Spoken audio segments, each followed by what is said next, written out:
لا إله إلا الله محمد رسول الله لا إله إلا الله محمد رسول الله نحمده ونصلي على رسوله الكريم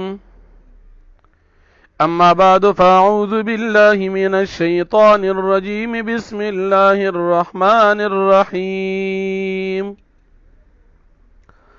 واللاتي يأتين الفاحشة من نسائكم فاستشهدوا عليهن 4 منكم فإن شهدوا فأمسكوهن في البيوت حتى يتوفاهن الموت أو يجعل الله لهن سبيلا صدق الله العظيم. سورة النساء سلورم پارا 15 نمبر آیت دی. د دې رکو د مخکې رکو سره ربط او مناسبت دا دی چې په مخکې رکو کې د زنانو حقوق بیان شو، په دې رکو کې هم د زنانو حقوق بیانېږي.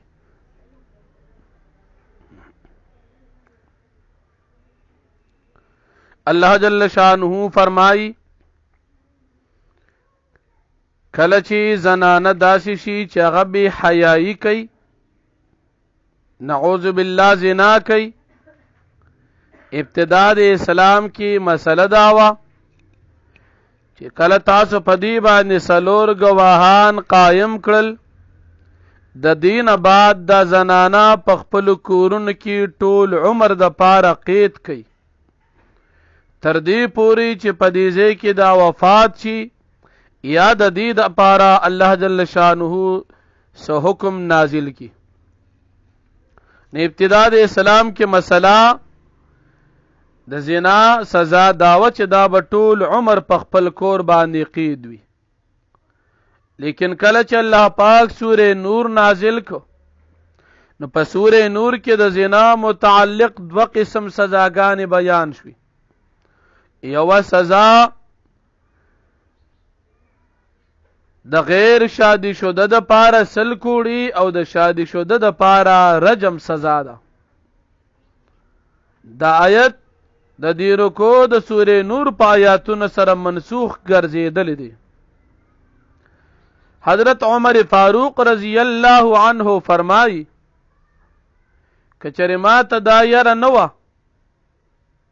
چې خلق به وایي چې عمر فاروق رضی الله عنه په قرآن کې زیادت وکړو، نو ما به په قرآن کې د رجم د آیت لیکلو.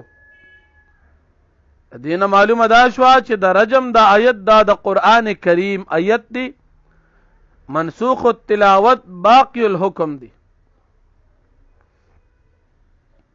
بیا په دویم آیت د دې رکوع کې الله پاک دا فرمایي کله چې 2 نارینه په خپل منځ کې دا بدفعلي کوي، لواطت کوي، نو د دوی د پاره هم سزا تاسو ورکوي، ښه دردناکه سزا دوی ته ورکوي. یا به دوی توبه وباسي ځان به سم کړي او تاسو دین اعراض وکړئ، الله پاک پر دوی دا توبه قبول کړي.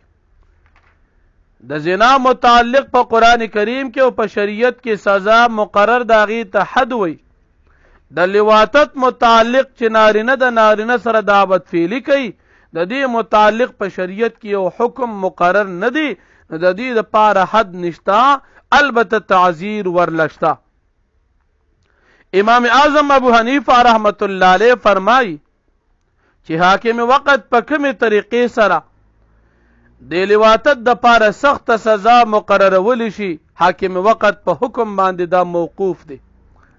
اگر چې په دې کې اقوال ډیر راغلي دي، بعضې روایاتو کې راځي چې دا سړی قتل کوي، بعضې کې راځي وی سوځوي، او بعضې لیکي چې دا د اوچت ځای نه را وغورځوي، خو مختلف سزاګانې دي. نو دې ته ویلی شي تعزیر، نو په لواطت کې حکم د تعزیر د سزا دی، نه د حد د سزا، ځکه حد کې کمی زیاتی بیا ناروا وي او په تعزیر کې کمی زیاتی حاکم وقت ته اختیار وي. اوس که چېرته د دې لواطت نه چا توبه وویستله، سزا ورته ملو شوه، د دین بعد که دوی توبه وویستله، د دوی توبه قبوله کړي، خو تاسو د دین اعراض وکړئ. بیا الله جل شانه د توبې د قبلېدو شرط ذکر کوي چې توبه ال قبليږي چې انسان یو ګناه کړي په جهالت سره.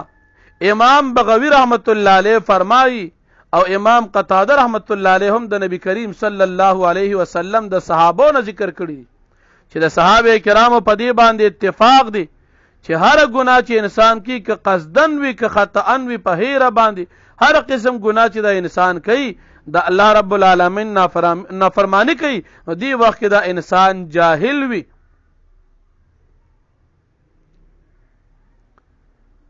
انسان ناپوه وي ورنه کده ته پتو لګیدله چې زه د الله رب العالمین بنده ما سره بخامخا حساب کتاب کې سزا برا کوي دی بچرتم دا ګناهونه کی لیکن دی چې ګناهونه کی دا د جهالت د وجنه او د مسلمان د پاره پکار دادي چې کله انسان ګناهونه وکي د فورن په خپل ګناهونو باندې الله پاک تخفیمانتیا ښکاره کی نو الله جل شانه فرمایي فاولئک یتوب الله علیهم الله په توبه دوی قبول کی.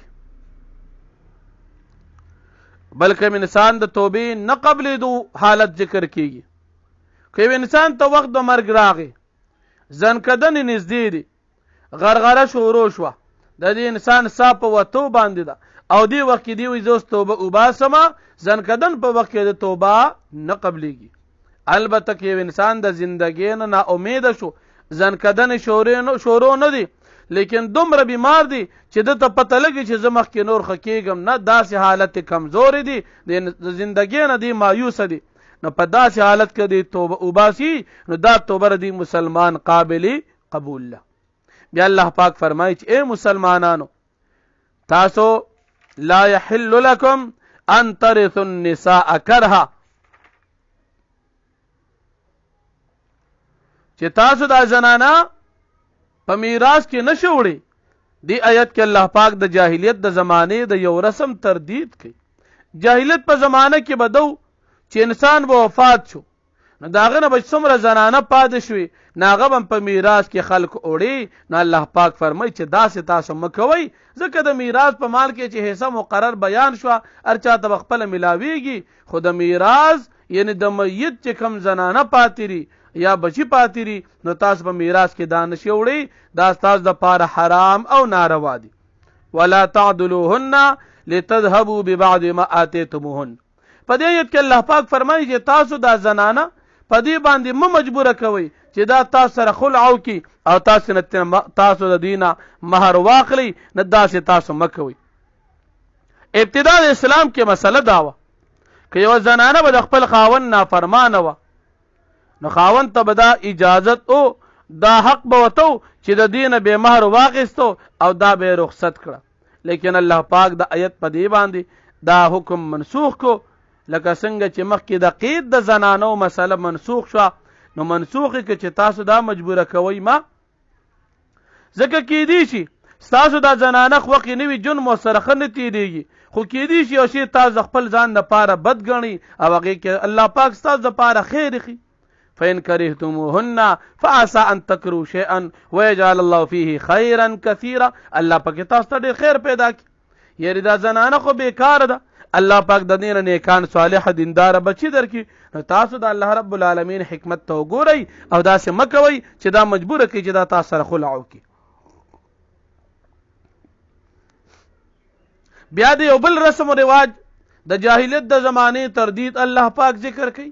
هغه دا جاهلیت په زمانه کې به قانون او دستور دو چې یو سړی به یو نکاح یوې زنانه سره وکړه هغې ته به ډېر مهر ورک او بیا به چې کله وروستو بله زنانه به یې کوله نو د اوله نه به یې مهر واخیستو او د دویمې زنانه ته به یې ورک.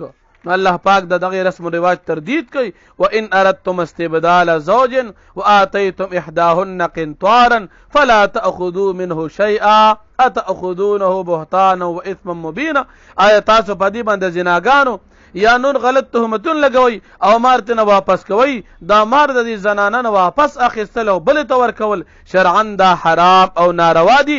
د دغه رسم و رواج تردید الله رب العالمین بیان او بیا الله جل شانه د مہر واپس نه اخیستل وجه ذکر کوي چې چې تاسو ته مہر څنګه اخلي؟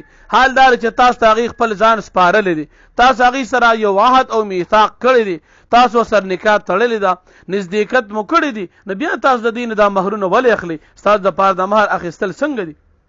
او بیا الله جل شانه محرمات ابدیه ذکر کوي چې کومې زنانو سره ستاسو نکاح مطلقا حرام او ناروا ده. هغه اولنې ولا تنكحوا ما نكح آباؤكم من النساء إلا ما قد سلف إنه كان فاحشة ومقتا وساء سبيلا. کوم زنانو سره چې ستاسو پلارانو نکاحونه کړي دي، هغه ستاسو میندې شوي، نو د دوی سره ستاسو نکاح مطلقا حرام او ناروا ده. په دې کې الله پاک د یو رسم و رواج تردید کوي. جاهلیت په زمانه کې به دا وه چې یو انسان به خپل سکه مور سره نکاح کولی شو، او یو انسان به د خپلو انګوریانو سره نکاح کولی شو. داسې به مو چې دوه خویندې په یو نکاح کې جمع کېدی شوي، نو الله جل شانه د هغې تردید کوي چې تاسو دپاره دا مطلقا حرام او ناروا دي چې یوې زنانه سره ستاسو پلار نکاح وکړه، ستاسو د مور سره او ستاسو مور ګرځېده، ستا د دې سره نکاح کول حرام او ناروا دي. نو الله جل شانه فرمایي واللاتی یاتین الفاحشة، او هغه زنانه چې دی راتل کوي بې حیایتین زنا ته من نسائکم ستاسو د بیبیانو نه، فاستشهدوا علیهن اربعة منکم، پس تاسو گواهان قائم کوي په دې باندې څلور منکم ستاسو نارینهو نه، فإن شهدوا کچر دوی گواهی ورکړه، فامسکوهن فی البیوت، پس تاسو بند کړي د خپل بیبیانې په کورونو کې، حتی تر دې پورې یتوفاهن الموت چې وفات کی دوی لره مرګ د مړي شي، او یجعل الله لهن سبیلا، یا الله پاک وګرځي د دوی دپاره سبیلا سلار د خلاصي چې هغه حد یا رجم دي. واللذان یاتیانها منکم، او هغه دوه نارینه چې راتلو کې دي بې حیایې ستاسو نه، فآذوهما، پس تاسو تکلیف ورکړي دې دواړو ته، فإن تابا واصلحا، کچرې دي توبه وویستل او دې نیکان شول، فأعرضوا عنهما، پس تاسو اعراض وکړئ د دوی نه، ان الله کان توابا رحیما، بېشک الله پاک توبه قبلونکي رحم کوونکي ذات دی.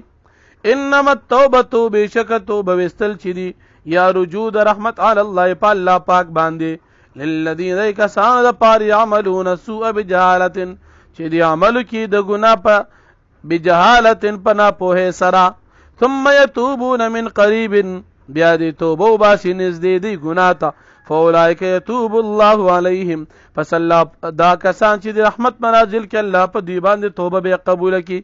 وکان الله علیما حکیما، او دی الله پاک زیات علم حکمت والا ذات.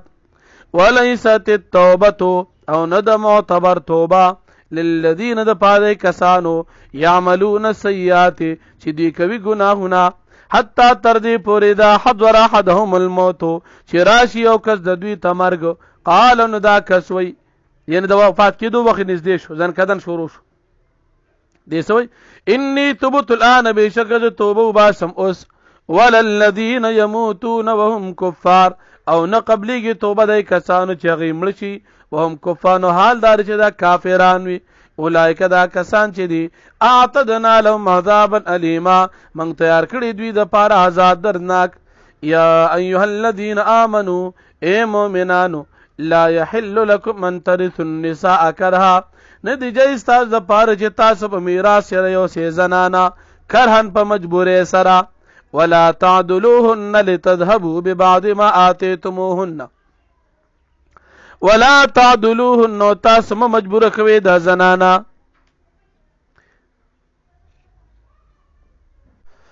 لتذهبوا ببعض ما آتیتموهن، د پاره دی چې تاسو واخلئ د دوی نه بعض هغه چې تاسو ورکړي دوی ته، تاسو دې مجبوره کوئ مه چې دوی تاسو سره خلع وکړي او خپل مهر ترې نه واخلي. یا دویم ولا تعدلوهن، او تاسو مه بندوئ دا خپل بیبیانې، لتذهبوا ببعض ما آتیتموهن، د پاره دی چې تاسو واخلئ ببعض ما آتیتموهن، بعض هغه چې تاسو ورکړي دوی ته، الا ان یاتین بفاحشة مبینه، مگر دا چې دا زنانه راتلو کې په زنا ښکاره سره، په نافرمانۍ ښکاره سره، بیا تاسو دین مهر اخیستې شي. ابتدا د اسلام مسله شو. وعاشروهن بالمعروف، او تاسو جون تیروي د دوی سره په ښې طریقې سره. فإن کرهتموهن، پس که چېرې تاسو بدې ګڼئ د خپلې بیبیانې، فعسى ان تکرهوا شیئا، پس قریبه ده چې یو شي تاسو بد ګڼئ. ویجعل الله فی خیرا کثیرا، او ګرځول الله پاک په دې کې تاسو دپاره خیر ډېر. وإن اردتم استبدالا، او که چېرې تاسو اراده لرئ د بدلولو زوجن د یوې بیبي مکانه زوجن په ځای د بلې باندې. وآتیتم احداهن قنطارا، او تاسو ورکړي یو کس د دوی ته قنطارا ډېر زیات مال. فلا تأخذوا منه شیئا، پس تاسو ما اخلئ د دې زنانه مالدارنه شیئا هیڅ قسم مال، یعنی مهر مو ډېر ورکړی ستو واپس ما اخلئ. اتاخذونه، تاسو نسی د خپلو زنانو لره چې مهر ترې نه اخلئ بهتانا په تهمت سره، و اثما مبین، او په ګناه ښکاره سره. ستاسو په دې دا خیال دی مهر ترې ولې اخلئ؟ مهر خو هله واخلئ چې کله دې ګناهونه کوي، لکه مخکې تیر شو، اگر چې دا حکم منسوخ دی. وکیف تاخذونه، او تاسو څنګه اخلئ د دې زنانو نه دا مهرونه. وقد افضى بعضكم الى بعض، او حال دار چې تیرېدل کړي دي بعض ستاسو الی بعض بعض ته، یعنی بعض ستاسو بعض ته نزدېکت کړي دي، خاوند ښځې ته نزدېکت کړي دي، صحبت یې کړی دی. نو بیا ته څنګه تاسو مهر اخلئ؟ واخذن منکم میثاقا غلیظا، او تاسو نیولې دي، واخذنو دی اخیستري منکم ستاسو نه میثاقا غلیظ، وعده سخته. ولا تنکحوا ما نکح آباؤکم، او تاسو نکاح مکوئ ما نکح آباؤکم، هغه زنانو سره چې نکاح ورسره کړي ستاسو پلارانو، من النساء د زنانو نه، الا ما قد سلف، مگر هغه چې پخوا زمانه کې تیر شوي دي. انه کان فاحشة، یقینا دا ډېر د بې شرمۍ کار دی. ومقتا، او د غضب او د غصې کار دی. وساء سبیل، او ډېر بد لار ده، یعنی د خپل پلار د منکوحې سره دې سره نکاح کول مطلقا حرام او ناروا دي. واخر دعوانا الحمد لله رب العالمين.